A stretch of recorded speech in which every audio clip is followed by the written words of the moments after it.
The heart of your team. The heart of LA, Valley Sports West. The heart of the fan.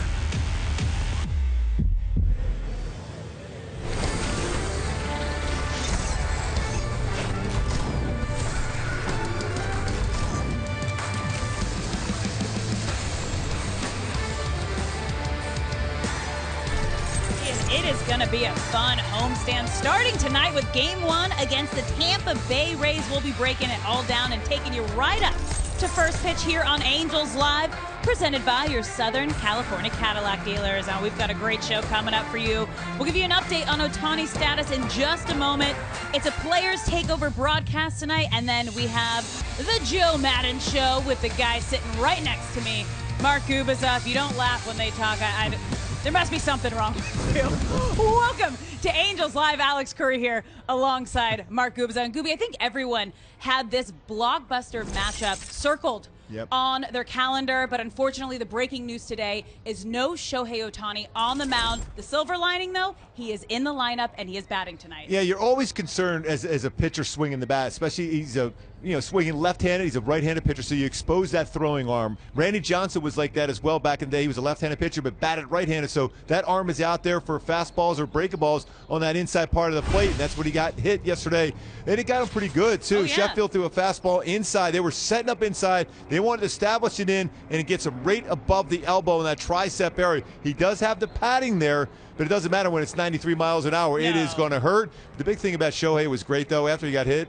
He did the Ricky Henderson. He steals second and he steals third base. So that's great to be able to see him do that. He was in a lot of pain, just moving his arm around. You thought there was a chance, possible chance, that he would actually pitch today, but having him in the lineup, though, is very, very important. I think everyone kind of held their breath in that moment. What was going through your mind when you saw that happen? Just because we saw with Mike Trout getting hit earlier in the road trip as well. So you just wonder how it's going to affect him swinging the bat, but he's coming into the ballpark today, and still we didn't know if he was even going to be in the lineup, let alone pitching today, but it's good to see him swinging the bat. Mike Trout, and you know what he did after he came back getting hit in the elbow? Yeah, pretty hot after that. So hopefully Ohtani will do that today. Take it out on the baseball today, what the baseball did to you the day before.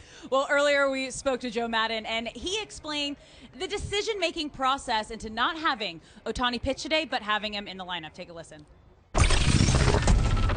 Yeah, he's just too sore to throw. I didn't want him to, after getting hit in the elbow, I thought it was inappropriate for him to go out and pitch on the very next day.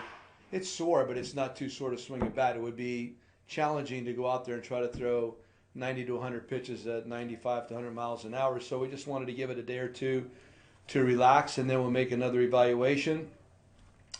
Could pitch in this series. I'm not sure yet at the latter part of it, or he may have to wait to the Dodgers series. Not certain yet. But he's doing good. He came up to me after the game yesterday, said he's fine to hit the next day today. So we're going with that, and then we'll just keep monitoring it on a day-to-day basis. Has this made you reevaluate at all the decision to have him hit the day before he's supposed to pitch? Not at all, because he got to go hit the 2 days before and still not being able to pitch. I don't want to start taking different days away from him just because of freak accident. I mean, I'm not normally knee-jerk with all my stuff, so that's just part of the game. How about that he stole 2 bases right after that? How about his at-bats after that? That's the kind of stuff, man, and that's a growth moment for him. He said, you're going to hit me in the elbow, I'm going to steal 2 bases. I could not have loved that moment any more than I did yesterday. Love hearing that from Joe Madden and hearing the passion in his voice. How important is it for Ohtani to be in this lineup? 16 extra base hits this season, 20 RBIs, 6 stolen bases. He hits a fastball well. Glasnow has a great fastball. 311 batting average with 5 home runs. It's been phenomenal what he's doing swinging the bat, whether it's an off-speed pitch, fastball, hitting to left field, hitting his right field, but going to center field as well. So swinging the bat so well, that presence in the lineup in front of Mike Trout is huge for the Angels here against a very good pitcher tonight. Oh yeah, it's not just that he's an incredible two-way player, but if he stands alone as just a hitter, his numbers are out of this world. Yeah, with a tall pitcher on the mound, I wouldn't be surprised if he's on first base. You see him try to steal a couple bases as well. I mean, what he's doing so far, I mean, it's phenomenal start for 26 games. Only 5 players in history have had 2 or more triples, 8 or more home runs, and 6 or more stolen bases. That's incredible what he's doing. And by the way, he still throws 101 miles an hour. Oh, yeah, he's fun to watch. Now, when we spoke to Joe Madden earlier, he let us know that once Ohtani was hit in the elbow, they had an idea that he might not be pitching today, and he let Jose Quintana know that it was a possibility that he would be pitching today. It's happening. He's on the mound. He has had a tough start to the season, Mark. What do you want to see from him? And it would be his normal rest, so it's not unusual for him on that 5-man rotation to be able to see if he can get better command. For me right now, his secondary pitches, both his curveball and changeup, hitting over 400 combined against those two pitches. That's something you wouldn't expect to see from Jose Quintana. So get back to establishing the 2-seam fastball, 4-seam fastball with the 4 quadrants of the strike zone, but get some swing and misses and chases throughout this entire game with his curveball and changeup. Those 2 pitches against this Rays lineup are going to be really, really big for him today. He can get some swing and misses with those if he stays on top of the baseball and has consistency with his fastball upstairs. And if you take a look at our StatCast 3D as far as where he needs to do, powered by Google Cloud, where he needs to go with his pitches, that 4-seamer upstairs, but also that 2-seamer lower part, and then get those chases below the strike zone with his curveball and changeup. Get a lot of those swings at changeups out of the way against right-handed batters. And who knows, this could be the start for him to turn things around, having short notice, getting on the mound, not thinking about it too much, and just going out and pitching. Yeah, I mean, when you're struggling like he's been struggling this year, and then all of a sudden, hey, you're pitching tomorrow, you don't have time to think and reflect on what have I done wrong so far. Now you're thinking what I could do well here tonight against the Rays.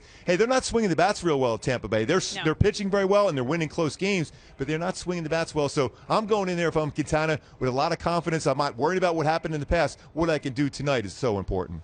Well, let's talk about Tampa Bay's pitching, because the Angels are facing their ace tonight. Tyler Glass now, he's coming off back-to-back 10 strikeout games. He is just dealing. He has plus stuff. Remember, not too long ago, he was a 2-pitch pitcher. His average fastball like 97.1. He's got an unhittable curveball as well. He's got 25 strikeouts versus his curveball this season. He's added a slider and an occasional changeup as well. He's made that adjustment in his mechanics where in the past, hitters can tell the difference between a fastball coming and a curveball. Up at Hart High School in Santa Clarita, he's got a power fastball, but his big pitch, his curveball is so important for him to be able to get in the strike zone early and then get chases out of the strike zone. You take a look at a StatCast 3D here with his stuff he's got working. The added slider, the late break. He has over 3,000 RPM spin rate on his curveball, 2,800 with his slider. And he just started throwing his slider. His slider is that good. He's got a lot of swing and misses, 6 strikeouts to go along with 25 with his curveballs. That's 31 strikeouts between his curveball and slider. We know his fastball is good, upper part of the strike zone at 97 plus miles an hour. So what do the Angels need to do to get to him early? You got to allow him to provide the power. He's going to throw really, really hard. He's going to be upper part of the strike zone. Just make good barrel contact with the ball will fly, and then on his curveball, try to get that curveball on the way down, not below the strike zone, but on the way down through the strike zone. If you do, just try to lift that up in the air and have success. Score early, and I would also pressure him as far as stealing some bases. 6'8" pitcher, so you have a tendency to be a little bit slower to the plate. Take your shot stealing some bases today. Yeah, even without Shohei Ohtani on the mound, you're still going to get a show tonight. Fans are in for a treat. Don't go anywhere. We're going to take a quick break. When we come back, it's a special players-only broadcast tonight. So Jose Mota will take you through all the fun with Mark Langston and the guy next to me, Mark Gubaza. It is going to be a great one here tonight. Angels Baseball on Bally Sports is brought to you by your Southern California Cadillac dealers. Don't go anywhere. We'll be right back. Back with Angels Live. All those fans, happy to see them all back. Angels Rays as we get ready for a player takeover. So what does that mean? Well, Shohei's going to be in the lineup. We know one thing, too, is I'm happy to be here in the booth, joined by some legends, royalty all the way around. Gooby, my longtime partner and friend, so is Mark Langston. So I cannot say Mark today, by the way. But, guys, one thing I want to talk about that I know is very important to you guys is pitcher-catcher relationship, starting with you, Langer. What is the most important thing? Who did you really hit it off with and why? You know, one of the first and foremost, the most important thing for me is that pitcher-catcher relationship. You got to be on the same page and be. I hated to shake off. So when I had the catcher that really just knew exactly what I wanted to throw and what sequences I like to use, and I didn't have to shake off, to me that was the most important one. Scott Bradley up in Seattle, he would always take the tape home of the game last time I pitched against the team to be on the same page. So he was outstanding behind home plate. Here at the Big A, when I played with the Angels, Johnny Orton and the big wheel Lance Parrish were unbelievable. And second for me is be able to block that ball. When I got a guy at third base and I got 2 strikes, I got to bury my breaking ball. I need to make sure that you can cover it and bury it. Well, one thing we see here is obviously, Gooby, for you, what clicked, how important it was that the guy could block that slider for you? No, I mean, if I didn't have a catcher back there who was mobile enough to be able to, first of all, be quiet behind the plate, setting up both sides of the plate, but be able to break, stay in front of that breaking ball in the dirt, especially a slider. I had a number of wild pitches in my career, but I have really good catches as far as knowing exactly how that baseball is going to spin on the dirt, and an occasional changeup as well. So, yeah, the relationship, like Langer was saying, between a pitcher and a catcher is so important. We went over the entire game plan before the game. I never wanted to shake off. I wanted to work as quick as possible, have that tempo, and use my defense behind me, keep them on their toes. And then when I knew I had 2 strikes on the batter, that's when I was going with my breaking ball, and I had a lot of confidence they were going to be able to keep that breaking ball in front, wasn't going to get too far away just in case it was in the dirt, provide that swing and miss, get a strikeout, but also keep those guys from going out in front and go to the next base. This is pretty much a glimpse of what's going to happen here tonight. These two guys just carry me in their big, loving arms. Let me go back to this. On memorable visits to the mound, starting with you, Langer, what do you recall a catcher saying to you that really clicked immediately? I've always had the catchers come out, and I hated anybody, I mean anybody, coming out to the mound. But when the catcher came out, I always knew, my first peek was in the dugout to see if the manager was given the hand sign to go out and slow everything down. But the most important thing is to just stay back and relax and to breathe. To me, those are the little things that the catchers can give you, can get you back on focus, what you need to be. Gooby, any particular words or phrases come to mind? Because you can't lie to me, Gooby. I was in some of those. Talk to me. Well, first of all, the catchers were always reluctant ever to come out and talk to me anyhow because they knew I would probably have some choice words for them. I remember one time one of my pitching coaches, Gary Blaylock, came out to me and goes, "Hey, what are you doing? Why are you throwing pitches out of the strike zone? Throw strikes. Babe Ruth is dead." I looked over and said, "Hey, do you see Mark McGwire in the on-deck circle?" He looked over and goes, "Oh, that's right, he is still alive. Go ahead and try to get him out. Better you than me," he said. So I said, "Just move back to the dugout. I'll take care of the business." Can I be done now? Like, that's the game right there for you guys. Hey, by the way, how about between innings? How much did you want either a teammate, a pitching coach, or your catcher to talk to you? Back to you, Langer. What do you got? I hated it, again, everybody to talk to me. I would try to hide as much as I could. I didn't like the meaningless little chatter that goes on in the dugout, and there's a lot of it. But the day you pitch, you want to try to isolate yourself. I didn't like that. Usually a pitching coach is going to leave you alone unless there's something that he could see. Maybe you're tipping your pitches or some really words of advice that you would need in the midst of a game. But other than that, I didn't want to hear from anybody. Gooby, dugout talk. My catcher every once in a while, and all he had to say, "Hey, your front shoulder's flying open a little bit quick for you." And that was my timing mechanism, and I thought right away, okay, I know exactly what he's doing. That means I'm not flying open or I am flying open too much. If I keep that front shoulder in long enough, I'm going to be successful on the mound. And after that, I said, hey, just put down the right sign. If any mistake I make, it's all your fault, by the way. As we talk about these relationships, each one of you, give me a key with the guy behind the plate for the Angels tonight that might indicate to you he's trying to do something differently with Jose Quintana. Gooby, right back to you. First of all, I'm going to make sure for behind the plate today, you want to have Quintana be able to spot his fastball, the upper part of the strike zone early on. And then when I want him to throw his curveball and his changeup, I'm setting that target below the strike zone. He's been hurt this year, 400 batting average between those 2 pitches. I'm setting that target below the strike zone throughout to make sure I get some swing and misses. And if there is contact, it's soft contact throughout. Langer, in 10 seconds, what do you got? What do you want to see tonight? I want to see Quintana work on the inner half of the plate with the fastball because that will open up the outer half with the changeup and the sinker. Langer, you turn out to be a pretty nice guy, by the way, on the days that you didn't pitch. Gooby, I know. Gooby, you don't have to tell me about it, Gooby. I know Gooby well. By the way, guys, this is going to be a ton of fun, and we celebrate the Angels' 60th anniversary. Very cool. When we come back, talk about the Angels' anniversary. Joe Madden sits down with our own Mark Gubicza. The Q ready to be on Q tonight.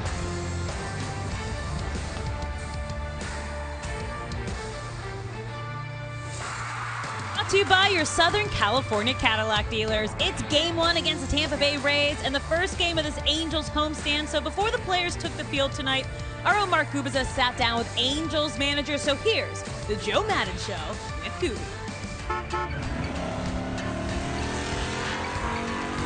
So, Joe, Shohei Ohtani, you're skipping him from the start today. How do you feel about him swinging the bat?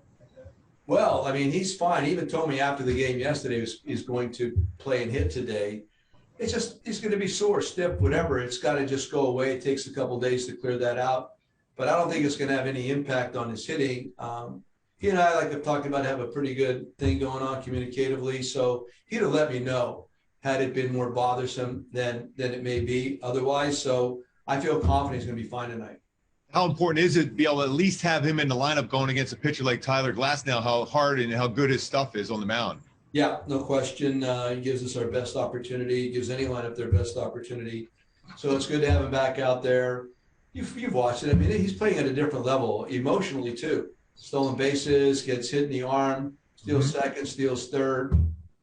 Kind of dug on that. The only thing that could have made it better had he stolen second and went for third on the very next pitch. I'd have really loved that. But everything he's doing right now is high end, and he's very excited about playing baseball. Oh, that's so great. Now, when you tell Jose Quintana he's going to be starting, did you tell him maybe last night there was a possibility of that, or you just kind of let him know today that he's on the mound? The moment after Shohei got hit, I asked Weiser to go talk to him. So he knew yesterday during the game, second inning, after Shohei got hit in the elbow, we had to start whatever, because it is different guys have different routines. I didn't know for sure if he wanted to go through some process because he knew he was not pitching the next day. But Q is a pro. We went right up to him. Weiser went right up to him. He was fine with the whole thing. So that was put in action during the game yesterday. And we know that Trouty's on his own little planet, but what about Jarrett Walsh right now, what he's doing? I mean, he's hitting the ball so hard to all parts of the field. It's going to be fun to see him keep progressing like he's doing. Absolutely. His work has been outstanding, as you can imagine. The guy does not like to strike out. He's an anomaly in today's game. He wants to move the baseball somehow. I've gotten that from all the hitting coaches. When he hits the ball, when he squares it up, you saw a line drive to left center, line drive to right. Both balls were properly struck. And then how about his defense in the outfield? I mean, I've talked about this several times, but I did not anticipate that level of defense. So his whole game, he's really paying attention. His work is spectacular. And I really believe it's going to keep getting better. Anthony Rendon, we all say once that timing's together, he's going to start rocking and rolling. He seems to be at that point right now. Yeah, when he's off a little bit, he'll take that good swing and the ball will be fouled straight back. And now when he's getting that same swing, the ball's going that way hard. You remember last year in the last month how he just came out of that thing and all of a sudden got super hot. I think we're on the verge of seeing that right now, because the big thing about Anthony, and you've noticed it too, I'm sure, is how he lays off of bad pitches. He'll spit on a breaking ball outside the zone, even though he doesn't chase. He's taken some called thirds recently that he really thought were not strikes. So the guy's got a great eye. When the great eye is working in concert with his ability to really drive the baseball, it gets pretty special. Yeah. Joe, is that still pretty cool when you look over on the other side? You're going to be going up against the Rays after the success you had as a manager, take them to the World Series in 08. Now you're going to be managing against them here tonight. Yeah, it's pretty. I mean, it's kind of gone full circle because I was over there managing against this team. And I used to get kicked out every night. That seemed like we're playing in Anaheim. So it's interesting. It's fascinating. Start with the Angels, go to Tampa Bay, got to be in the dugout on the other side watching this group. And now I'm back on this side watching that group. It's kind of cool. I mean, to be involved as long as we have, and I have, to be able to see it from both sides, actually, literally, is very interesting. All right, Joe, our favorite section of this whole interview, what we do is when we place in a new team, what were you rocking and rolling in on the way to the ballpark today to get this good homestand against some really tough teams with the Rays and the Dodgers coming in after? Yeah, I'm your boogeyman. I'm coming in today, and there he is. There's KC. And all I can think about, back to the Rays, he did a concert after a game with the Rays several years ago, and he was up there being Casey, moving around and stuff, but he had like these orthopedic-looking shoes on. It kind of was like disproportionate. It kind of took away from the aura just a little bit. But I am, and he is, and we shall be, and you are our boogie guys. Oh, I love it, Joe, man. Let's go. Let's get a good homestand here. It started off here tonight with a victory against a tough pitcher in Tyler Glasnow. Love it, buddy. Love it. You got to beat the best to be the best. Love it. Got it, man. Thanks, Joe. Appreciate it. Yeah. Thanks. Great job, Gooby. It's almost time for Angels baseball. Game 1 against the Tampa Bay Rays. Shohei Ohtani in the lineup batting second. Don't go anywhere, because we're bringing you right up to first pitch, and we'll have Angels lineup and more on Ohtani next.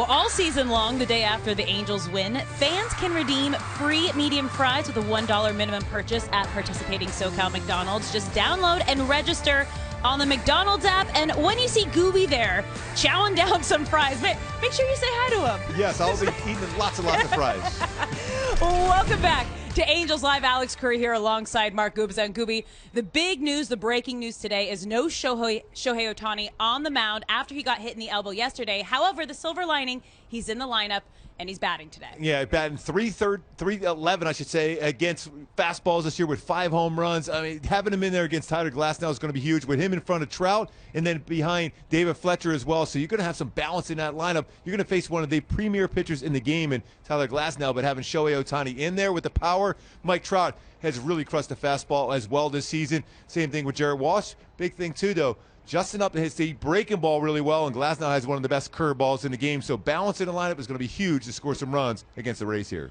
Yeah, and Joe Madden let us know that Shohei Ohtani, they're taking it day by day. He might pitch in this series, but it might not be till Dodgers. And even though that happened yesterday, it did not change his mind about not letting Ohtani hit the day before he pitches. And it's still amazing that Shohei was still trying to find a way to be able to be pitching and in the lineup again today. He wants to play so badly, and that's the thing you love about Shohei Ohtani this season. The energy he brings, the offense, the speed. He had a couple stolen bases yesterday, 6 on the season. It's a lot of fun to see what he can do. Yeah, so with Ohtani out, we have Jose Quintana on the mound. It's been a tough season for him so far. What do you need to see from him tonight? I love the fact that it's one of those things as a starting pitcher when you're not necessarily scheduled to pitch and all of a sudden it's sprung on you. You might have your best start. If he could just control his curveball and changeup, he is going to be fine tonight. Well, let's hope we see that for him tonight. Don't go anywhere. We have our special players broadcast when we come back. Angels, Rays, coming up next.